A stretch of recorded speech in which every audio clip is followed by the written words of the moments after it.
Hello students, in the video la 9th Maths Chapter 1 Set Language Exercise 1.6 la 6th and 7th sum பார்க்கலாம். 6th one, see the question. In an examination, 50% of the students passed in mathematics and 70% of students passed in science, while 10% of students failed in both the subject. 300 students passed in both the subject. Find the total number of students who appeared in the examination if they took examination in only 2 subject. So இதில் என்ன சொல்லியிருக்காங்க அப்படின்னா ஸ்டூடெண்ட்ஸ்க்கு exam conduct பண்ணியிருக்காங்க only in 2 subject தான். So அதில் இங்கே பாருங்க பாஸ்டு ஸ்டூடெண்ட்ஸ், அதாவது மேக்ஸில் எவ்வளோ பாஸ்டு, சயின்ஸில் எவ்வளோ பாஸ்டுன்னு கொடுத்துருக்காங்க. பட் இந்த இடத்துல ஃபெயில்டு ஸ்டூடெண்ட்ஸ், 2 சப்ஜெக்ட்லையுமே ஃபெயிலான ஸ்டூடெண்ட்ஸோட பர்சன்டேஜ் கொடுத்துருக்காங்க. நெக்ஸ்ட் பார்த்தீங்கன்னா 300 students passed in both the subject, அதாவது 2 சப்ஜெக்ட்லையுமே பாஸ் ஆன ஸ்டூடெண்ட்ஸோட கவுண்டிங் கொடுத்துருக்காங்க. ஸோ நம்ம என்ன கண்டுபிடிக்கணும் அப்படின்னு பார்த்தீங்கன்னா total number of students appeared in the examination. So எக்ஸாமுக்கு எத்தனை ஸ்டூடெண்ட்ஸ் அப்பியர் ஆனாங்க அப்படின்றத நம்ம ஃபைண்ட் அவுட் பண்ணோம். ஸோ இதில் பார்த்தீங்கன்னா சால்வ் பண்ணலாம் போது நமக்கு இங்கே பாஸ்ட் இருக்குது, இங்கேயும் பாஸ்ட் இருக்குது, இந்த இடத்துல ஃபெயில் இருக்குது. ஸோ நம்ம இன்ஃபர்மேஷன் எடுத்தோம் அப்படின்னா ஒன்று எல்லாமே ஃபெயிலாக இருக்கணும், இல்லைன்னா எல்லாமே பாஸ்டாக இருக்கணும். ஸோ இந்த இடத்துல போத் த சப்ஜெக்ட் பார்த்தீங்கன்னா நமக்கு ஃபெயிலில் இருக்குது. ஸோ அப்போ இதுவுமே நம்ம ஃபெயிலுக்கு மாற்றிட்டு தான் நம்ம கண்டுபிடிக்க போகிறோம். ஸோ ஃபார்முலா மெத்தடில் தான் நம்ம சால்வ் பண்ண போகிறோம். ஸோ மேக்ஸ் சப்ஜெக்டை நம்ம எம்னு எடுத்துக்கலாம், சயின்ஸ் சப்ஜெக்டை எஸ்ன்னு எடுத்துக்கலாம். ஸோ அப்போ 2 சப்ஜெக்ட்டுமே ஃபெயில் ஆனவங்க அப்படின்னும் போது எம் இன்டர்செக்ஷன் எஸ் 10 கிடச்சிரும். நம்ம என்ன ஃபைண்ட் அவுட் பண்ணோம்னா எம் யூனியன் எஸ், அதாவது ஏதாவது ஒரு சப்ஜெக்ட்ல ஃபெயில் ஆனாலும் அவங்க ஃபெயில் தான் இல்லையா.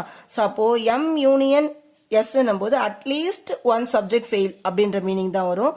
ஸோ அதை நம்ம கண்டுபிடிச்சிட்டோம் அப்படின்னா 2 சப்ஜெக்ட்லையுமே பாஸ் ஆனவங்க எவ்வளோ பர்சன்டேஜ்ன்றது தெரிஞ்சிடும். ஸோ அதை வச்சு தான் நம்ம என்ன பண்ண போகிறோம், இதை சால்வ் பண்ண போகிறோம்.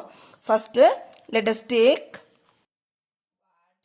let the subject max be M and science be S எடுத்தாச்சு. ஸோ இங்கே நமக்கு கொடுத்தது பார்த்தீங்கன்னா 50% of students passed in maths. அப்போ நான் ஃபெயில்டு இன் மேக்ஸ் எவ்வளோ அப்படின்னு கண்டுபிடிச்சிக்கலாம். Percentage of students failed in maths. So அப்போனா பர்சன்டேஜ் அப்படின்னாலே நமக்கு 100 தான். ஸோ 100ல் 50 போச்சு அப்படின்னா எவ்வளோ பர்சன்டேஜ்னா 50%. ஸோ இதே மாதிரி percentage of students failed in science கண்டுபிடிச்சிடலாம். ஸோ பாஸ் ஆனவங்க எத்தனை பர்சன்டேஜ் பார்த்தீங்கன்னா 70. அப்போது ஃபெயில் ஆனவங்க பார்த்தீங்கன்னா 30%. ஸோ இது கண்டுபிடிச்சாச்சு. ஸோ இதில் இந்த இன்ஃபர்மேஷன் கொடுத்துருந்து இன்னொன்று கொடுத்துருந்தாங்க, அதாவது 10% of students failed in both the subject. Okay, percentage of students failed in both subject equals to 10%. so இதில் இருந்து தான் நம்ம என்ன பண்ண போகிறோம், ஃபார்முலா மெத்தடில் எழுத போகிறோம். from the given n of m, mன்றது மேக்ஸ் நம்ம ஆல்ரெடி எடுத்திருக்கோம். ஸோ அப்போ n of m எவ்வளோனா 50% and n of s equals to 30% and n of m intersection s equals to 10%. So நம்ம கண்டுபிடிக்க வேண்டியது பார்த்தீங்கன்னா n of m union s. So formula மெத்தடில் சால்வ் பண்ணலாம். n of m union s equals to n of m plus n of s minus n of m intersection s. So நம்ம value substitute பண்ணிடலாம். 50 plus 30 minus 10. So 50 plus 30 80. 80 minus 10 will be 70%. That is, therefore, percentage of students failed at least in one subject. ஒரு சப்ஜெக்ட்லையாவது fail ஆனவங்க அதுதான் நமக்கு 70% கிடைச்சிருக்கு. So அப்போது நம்ம இப்போ பாஸ் ஆனவங்க எத்தனை பர்சன்டேஜ் அப்படின்னு பார்த்தீங்கன்னா 100லேருந்து 70 சப்ராக்ட் பண்ணிங்கன்னா நமக்கு பாஸ் ஆனவங்களோட பர்சன்டேஜ் என்னன்னு தெரியும். therefore percentage of students passed in both the subjects. So 2 சப்ஜெக்ட்லையுமே பாஸ் ஆனவங்க நம்ம எழுதிடலாம். that is 100 minus 70% equals to 30%. So அப்போ 30% ஆஃப் ஸ்டூடெண்ட்ஸ் வந்து ரெண்டு சப்ஜெக்ட்லையுமே பாஸ் ஆயிருக்காங்க. ஸோ நமக்கு இங்கே இன்ஃபர்மேஷனும் பாருங்க என்ன கொடுத்துருக்காங்க அப்படின்னா 300 students passed in both the subject. அப்போ பெர்சன்டேஜில் 30% கிடைச்சிருக்கு. அப்போ 30% ஆஃப் ஸ்டூடெண்ட்ஸ் வந்து பாஸ்டு அப்படின்னு நம்ம கண்டுபிடிச்சிருக்கோம். அதுதான் எதனோட கவுண்டிங் பார்த்தீங்கன்னா 300. ஸோ அதை வச்சு டோட்டல் நம்பர் ஆஃப் ஸ்டூடெண்ட்ஸ் என்ன கண்டுபிடிக்கலாம்.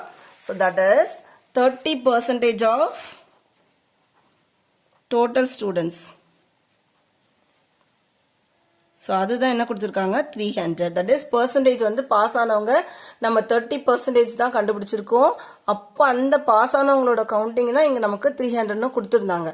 அப்போ 30% ஆஃப் டோட்டல் ஸ்டூடெண்ட்ஸ் வந்து 300. இந்த 30% நம்ம என்ன எப்படி எழுதுவோம்னா 30/100 எழுதலாமா. So 30/100 of total students equals to 300 னா that is இந்த total students நம்ம x கூட எடுத்துக்கலாம். அப்ப நான் x equals to 300 இங்க இருக்கும். இது இங்க இந்த சைடு வரும்போது என்ன ஆகும்னா ரெசிப்ரோக்கல் ஆயிடும். so 100/30. so ஒரு 0 cancel. இங்க 1 3s are 10 3s are. so 10 into 100 will be 1000. அப்போ total number of students appeared in the examination. So இதுதான் நம்மளோட question. appeared in the examination is equals to 1000. That's all students, this sum. 7th one, see the question. A and B are two sets such that n of A difference B equals to 32 plus x, n of B difference A equals to 5x and n of A intersection B equal to x. Illustrates the given information by means of a Venn diagram. Given that n of A equals to n of B, calculate the value of x. So இங்க A, B என்ற ரெண்டு set கொடுத்திருக்காங்க. இதுல n of A difference B, that is A செட்ல இருந்து B செட்டை remove பண்ணிட்டு வர ஆன்சர் தான் இது. that is A difference B னா A ல இருந்து B எடுத்துட்டு. அதே மாதிரி இங்க B ல இருந்து A செட் எடுத்துட்டு கொடுத்திருக்காங்க. நெக்ஸ்ட் இன்டர்செக்ஷனும் கொடுத்துட்டாங்க. ஸோ நம்ம இதை இலிஸ்ட்ரேட் எது மூலியமா பண்ணோம் அப்படின்னு பார்த்தீங்கன்னா வென் டயக்ராம் மூலியமா தான் சால்வ் பண்ண சொல்லியிருக்காங்க. நெக்ஸ்ட் ஒரு கண்டிஷன் இங்க கொடுத்துருக்காங்க. தட் இஸ் n of Aவும் n of Bயும் ஈக்குவல் அப்படின்னு சொல்லிட்டாங்க. ஸோ அப்போ ஈக்குவலா இருந்துச்சுன்னா எக்ஸோட வேல்யூ என்ன அப்படின்றத நம்ம ஃபைண்ட் அவுட் பண்ணோம். ஸோ இங்க AB ரெண்டு செட்டோட வென் டயக்ராம் நான் இங்க வரைஞ்சிருக்கேன். ஸோ AB கொடுத்துருக்க வேல்யூவை நம்ம இதில் எழுதிடலாம்.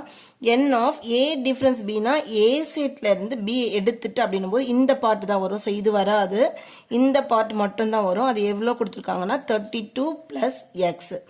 நெக்ஸ்ட் B டிஃபரன்ஸ் A, அதாவது B செட்ல இருந்து A செட் இங்க இருக்கு இல்லையா, அதை எடுத்துட்டு மீதினா இங்கே தான் வரும். ஸோ இது வந்து 5x. நெக்ஸ்ட் இன்டர்செக்ஷன்னா ரெண்டுத்துக்குமான பொதுவு இங்கே கொடுத்துருக்காங்க x. நெக்ஸ்ட் கொடுத்துருக்க கண்டிஷன் இங்கே இந்த கண்டிஷனை வச்சு தான் நம்ம என்ன பண்ண போறோம், எக்ஸோட வேல்யூவை ஃபைண்ட் அவுட் பண்ண போறோம். So from the given n of A equals to n of B. So இங்கே n of A னா A செட் இது ஃபுல்லாவா, அப்போ அதில் 32 plus xும் வரும், இதுவும் வரும். அதே மாதிரி n of B என்னும் போது 5xும் வரும், இந்த டேர்மும் வரும். ஸோ அப்போ நம்ம அதை வச்சு சால்வ் பண்ணிடலாம். இங்கே பாருங்க n of A என்னும் போது 32 plus x, இந்த xமே வரும், plus x equals to இந்த இடத்துல n of B பார்த்தீங்கன்னா 5x, இங்கே ஒரு x plus x. So x term add பண்ணிக்கலாம். 32 plus 2x equals to இங்கே பார்த்தீங்கன்னா 6x. x டேர்ம் இந்த பக்கம் கொண்டு வந்துடலாம், நம்பர்ஸ் இங்கே கொண்டு போயிடலாம். அப்போ 2x, இந்த x இங்கே வரும்போது மைனஸ் 6x கிடைக்கும். 32 இந்த சைடு போகும்போது மைனஸ் 32 ஆயிடும். ஸோ 2x மைனஸ் 6xனா 6xல இருந்து 2x போச்சுன்னா 4x, இங்கே மைனஸ் இருக்கா. So minus 4x equals to minus 32. So minus minus get cancel. So 4x equals to 32 na, then x equals to 32/4. Cancel பண்ணோம் அப்படின்னா 8. So x ஓட value என்னன்னு பார்த்தீங்கன்னா 8. That's all students, this sum. சேனலை subscribe பண்ணாதவங்க மறக்காமல் subscribe பண்ணிடுங்க. அப்போ தான் ரிமைனிங் எக்ஸசைஸ் சம்மும் நீங்கள் பார்க்கலாம். கூடவே லைக் பண்ணுங்கள், உங்கள் ஃப்ரெண்ட்ஸ்க்கும் ஷேர் பண்ணுங்கள். தேங்க்யூ.